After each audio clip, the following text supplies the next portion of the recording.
মুসলিম দেশে অমুসলিমদের অবস্থান কোথায়, তাদের সামাজিক মর্যাদা কোথায়, তা ভারতবর্ষে বসে বোঝা যাবে না। আমাদের এখানে যেসব বামপন্থীরা, যেসব আল্ট্রা সেকুলার পন্থীরা হিন্দু মুসলিম ভাইচারার কথা বলেন, যাদের দৃষ্টিতে ইসলাম অত্যন্ত সুন্দর একটি উদার ধর্ম এবং মুসলিমরা খুবই উদার, উন্নত মানসিকতার এবং মিশুক স্বভাবের, তাদেরকে আমি দেখাবো যে মুসলিম দেশে যেখানে এই মুসলমানদের সংখ্যা বেশি, সেখানে অমুসলিমদের অবস্থা কোথায়। তো তার জন্য আমাদেরকে খুব বেশি দূরে যাওয়ার দরকার নেই, আমরা আমাদের পার্শ্ববর্তী দেশ বাংলাদেশের দিকে তাকাবো, যেখানে বর্তমানে 92%-এর থেকেও বেশি সংখ্যায় মুসলিম এবং 5-6% হিন্দু, আর বাদ বাকি যারা বৌদ্ধ, খ্রিস্টান, কিছু শিখ, কিছু আদিবাসী সম্প্রদায়। তো সেখানে হিন্দুদের অবস্থান কেমন আমরা আপনাদেরকে এখন দেখাবো সুন্দরভাবে এই ভিডিওটির মাধ্যমে।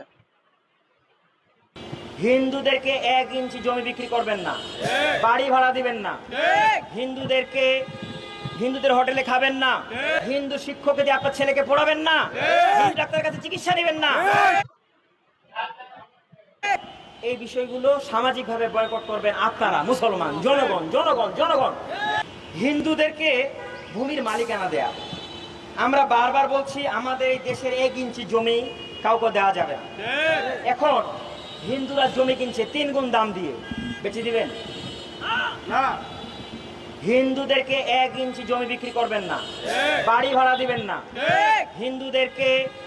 হিন্দুদের হোটেলে খাবেন না, তাদের খাবারের মধ্যে গোবর গচনা আছে। হিন্দুদেরকে মানে আপনার ঘরে যেমন বসতে দিবেন না, তাদের ঘরে আপনারা যাবেন না। হিন্দু শিক্ষক দিয়ে আপনার ছেলেকে পড়াবেন না, হিন্দু ডাক্তারের কাছে চিকিৎসা নেবেন না। এই বিষয়গুলো সামাজিকভাবে বয়কট করবেন আপনারা মুসলমান জনগণ জনগণ জনগণ।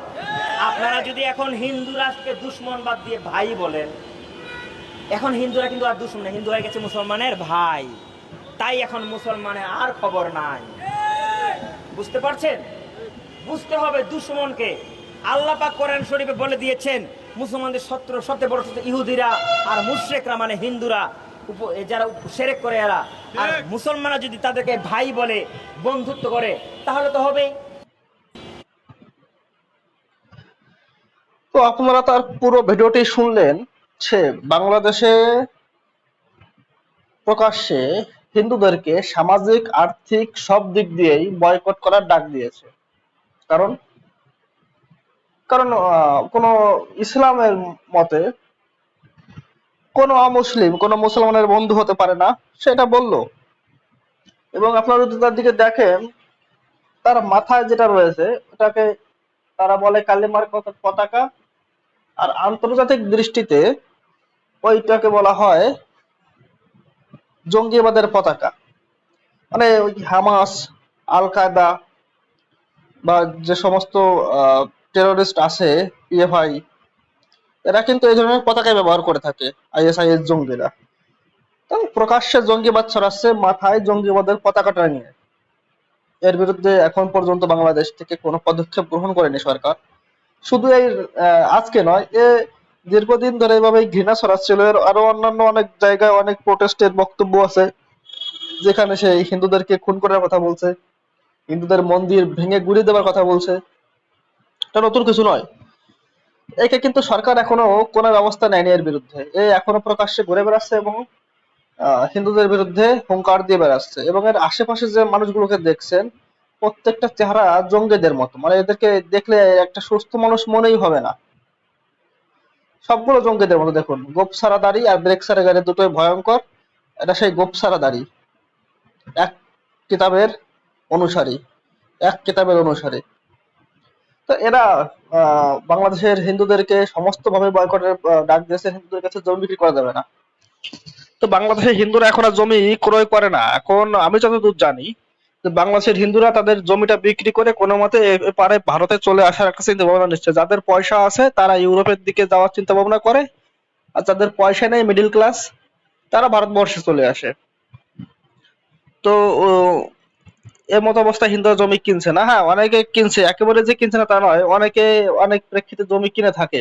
কিন্তু হিন্দুদের কাছে জমি বিক্রি করা যাবে না, তাদের সামাজিকভাবে বয়কট করতে হবে, তাদের দোকান থেকে কিছু কেনা যাবে না, তাদের দোকানের খাবার খাওয়া যাবে না, তাদের হোটেলে খাওয়া যাবে না। এই খাবারটা কি শুধু খাবারের ক্ষেত্রে নাকি মিষ্টির ক্ষেত্রেও প্রযোজ্য? নাকি ভারত থেকে নেওয়া কোনো জিনিসপত্রের উপর? বাংলাদেশ তো ভারত থেকে চাল আমদানি করে, ডাল আমদানি করে, অনেক খাদ্য আমদানি করে, মানে আমরা এখান থেকে রপ্তানি করি, বাংলাদেশে আমদানি করে।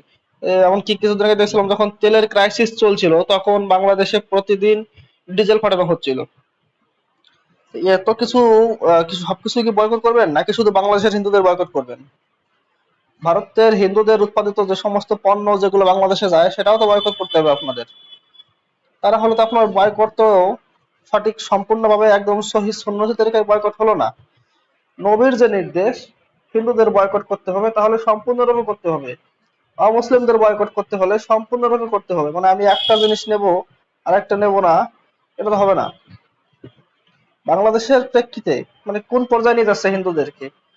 অনেকে বলবেন এখানে মস্কামরে বলে থাকে যে না এগুলো তার ব্যক্তিগত আক্রোশ, ব্যক্তিগত, এখানে ব্যক্তিগত কোনো বিষয় না, এই যে যে বিষয়টা এটা সম্পূর্ণ ধর্মীয় একটি বিষয় এবং এর সাথে ধর্ম ওতপ্রোতভাবে জড়িত। এ বলছে হিন্দুদের সাথে বন্ধুত্ব করবে না, হিন্দু শিক্ষকদের দিয়ে পড়াবেন না, হিন্দুদের দোকান থেকে কিনবেন না, সমস্ত প্রকারের সম্পর্ক হিন্দুদের সাথে সেট করতে হবে। যদিও বাংলাদেশের হিন্দুরা আমি জানি যে মুসলিমদেরকে বন্ধুরূপে গ্রহণ করে না, কারণ এরা ক্ষতিকর। পাগল কুকুরের সাথে কখনো বন্ধুত্ব করা যায় না, কারণ যে কোনো মুহূর্তে কামড়ে দিলে রেবিস হতে পারে। তো আমি মনে করি বাংলাদেশের প্রেক্ষিতে এই সমস্ত যারা মুসলিম, সহি মুসলিম, এরা পাগলা কুকুরের থেকেও ভয়ঙ্কর। তো এদের সাথে বন্ধুত্ব না করাই ভালো, কিন্তু কিছু কিছু ক্ষেত্রে বন্ধুত্ব না করে পারা যায় না। যখন একসাথে আপনারা কাজ করবেন তখন আপনার ইচ্ছা না থাকলেও তাদের সাথে কথা বলতে হবে, তাদের সাথে চলতে হবে। আমি বাংলাদেশের হিন্দুদেরকে বলবো যে আপনারা মুসলিমদেরকে বয়কট করুন, আপনারা যথেষ্ট পরিমাণে আছেন এখনো, আপনারা মুসলিমদেরকে এড়িয়ে চলুন। আপনারা তাদের সাথে সম্পর্ক রাখবেন না, কারণ এরা আপনার বাড়িতে আপনার বন্ধু হয়ে ঢুকবে, আপনার মা বোনকে নিয়ে পালাবে, তাদের ধর্ষণ করার চেষ্টা করবে, ধর্মান্তরিত করার চেষ্টা করবে। কারণ এদের একমাত্র টার্গেট ইসলামের প্রচার প্রসার, সারা পৃথিবীতে জঙ্গিবাদ ছড়ানো। ইসলাম তো একটা জঙ্গিবাদ মতবাদ, জঙ্গিবাদী মনোভাব বা মতবাদ যাই বলুন না কেন, তো সারা পৃথিবীতে ইসলাম ছড়ানো মানে সারা পৃথিবীতে জঙ্গিবাদ ছড়িয়ে দেওয়া। তো এরা সামাজিকভাবে এটা করতে চাইছে এবং এরা চাইছে মনে প্রাণে এত কিছুর পরে যখন হিন্দুরা কিছু একটা বলে উঠবে তখন এরা একদম হামলে পড়বে, হারে নেবে বলে হামলে পড়বে এবং হিন্দুদেরকে কচু কাটা করে তাদের মা বোনকে গনিমতের মাল হিসেবে ধর্ষণ করবে, দাসী হিসেবে তাদের সাথে ব্যবহার করবে এবং যেসব হিন্দুরা আছে তারা অত্যন্ত প্রাণ ভয়ে ভারতে পালিয়ে আসার চেষ্টা করবে। এরা এমনটা চাইছে। এটা সম্পূর্ণ ধর্মীয়, কারণ সূরা আল মায়েদার ৫১ নম্বর আয়াতে আল্লাহ স্পষ্ট করে বলছে তোমরা কাফেরদের সাথে বন্ধুত্ব করো না, ইহুদি নাসারা কাফের মুশরিকদের সাথে বন্ধুত্ব করো না। তোমরা যদি তাদের সাথে বন্ধুত্ব করো তাহলে তোমরা তাদের অন্তর্ভুক্ত হবে। অর্থাৎ যদি কোনো মুসলমান কোনো অমুসলিমের সাথে বন্ধুত্ব করে তাহলে সেই মুসলমান ইসলাম থেকে খারিজ হয়ে কাফেরদের অন্তর্ভুক্ত হবে। তো এটা মোটেই ভারত বিদ্বেষী নয়, হিন্দু বিদ্বেষী নয়, এটা ইসলামের কথা, ইসলামের প্রাণের কথা। কারণ কোরআনের কোন আয়াতকে আপনি অস্বীকার করতে পারবেন না। কোরআনের একটি আয়াতকে আপনি অস্বীকার করলেন মানে আপনি আল্লাহকে অস্বীকার করলেন। তো যারা যে সমস্ত রসালো মুসলমান যারা একটু মডারেট হওয়ার চেষ্টা করছেন তারা যদি বলেন যে না আল্লাহ তো এ কথা বলছে না যে অমুসলিমদের সাথে সম্পর্ক রাখা যাবে না, অমুসলিমদের সাথে দুর্ব্যবহার করতে হবে, তাহলে তার ঈমান নেই, সে ইসলাম থেকে খারিজ হয়ে গেল এবং সে কাফেরদের অন্তর্ভুক্ত হয়ে গেল। আপনারা এটা ক্রস চেক করতে পারেন সূরা আল মায়দা ৫১ নম্বর আয়াত 51, সূরা আল মায়দার। আপনারা যখন দেখবেন এটা আয়াতটা পড়বেন, আবার অনেক মুসলমান বলে ভাই আগের আয়াত দেখতে হবে পরের আয়াত দেখতে হবে, অত কিছু দেখার দরকার নেই, অনলাইন থেকে দেখবেন আপনারা। hadithbd.com আপনারা যে ওয়েবসাইটটা আছে বাংলাদেশ ইসলামিক ফাউন্ডেশন থেকে সঞ্চালিত, ওটা আপনারা যখন দেখবেন তখন ওর নিচে দেখবেন আপনার ওই পেয়ে যাবেন, ব্যাখ্যা পেয়ে যাবেন যে কোন প্রেক্ষিতে এই কোরআনের আয়াত নাজিল করা হয়েছে। তখন আপনারা একদম নিশ্চিত হয়ে যাবেন যে হ্যাঁ এর আগের আয়াত পরের আয়াতের দরকার নেই, শুধুমাত্র অমুসলিম হওয়ার কারণে মুসলিমদেরকে অমুসলিমদের বিরুদ্ধে যুদ্ধ ঘোষণা করতে বলা হয়েছে, তাদের বিরুদ্ধে দাঙ্গা হাঙ্গামা করতে বলা হয়েছে। একদম স্পষ্ট নির্দেশ কোরআনের, অমুসলিমদের সাথে বন্ধুত্ব করো না।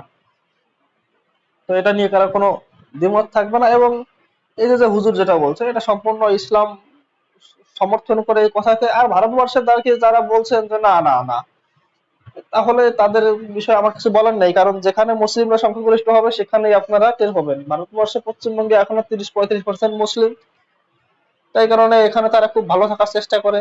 টোটাল ভারতবর্ষে 15-20% মুসলিম, এই কারণে এরা এখানে খুব ভালো সাজার চেষ্টা করে, কিন্তু আসলে এদের ভালো সাজা আর ভালো থাকা আলাদা জিনিস, হাতের দাঁতের মতো। যেখানে এরা সংখ্যাগরিষ্ঠ হবে সেখানে এদের অবস্থা তাণ্ডব দেখতে পাবেন, যেমন আমরা দেখি মুর্শিদাবাদে এরা সংখ্যাগরিষ্ঠ, ওখানে তাণ্ডব দেখা যায়। দক্ষিণ চব্বিশ পরগনায় কিছু কিছু অঞ্চল আছে, বসিরহাট, ওখানে দেখা যায়, মালদায় দেখা যায়, দিনাজপুরে দেখা যায়, কারণ এখানে ওরা সংখ্যাগরিষ্ঠ। তো এদেরকে জানতে হলে, ইসলামকে জানতে হলে ইসলাম পড়তে হবে, ইসলাম পড়তে হবে আর দেখতে হবে যেখানে ইসলাম সংখ্যাগরিষ্ঠ মানুষ সেখানকার অমুসলিমদের সাথে কি ধরনের বিহেভ করা হচ্ছে, তাহলে আপনারা ইসলাম সম্পর্কে স্পষ্ট ধারণা পেয়ে যাবেন। আমার কথা বলে ইসলাম বিদ্বেষ নয়, একদম ইসলামের মূল চরিত্রটাকে তুলে ধরা। কোরআন হাদিসের আলোকে রেফারেন্স সহ আমি বলবো, সবসময় রেফারেন্স দেখানো হয় না, কিন্তু আমি সবসময় আয়াত নাম্বার বা হাদিস নাম্বার বলে দেওয়ার চেষ্টা করি, যাতে আপনারা এটা ক্রস চেক করতে পারেন যে আসলে ইসলাম কি এবং ইসলামের দৃষ্টিতে অমুসলিমদের অবস্থান কোথায়, এবং ইসলাম বেশি সংখ্যক দেশে, যে দেশে মুসলিম সংখ্যাগরিষ্ঠ, সেই দেশে সংখ্যালঘুদের কি দুর্দশা। আপনারা এই ভিডিও থেকে স্পষ্ট হলেন। ধন্যবাদ সবাইকে।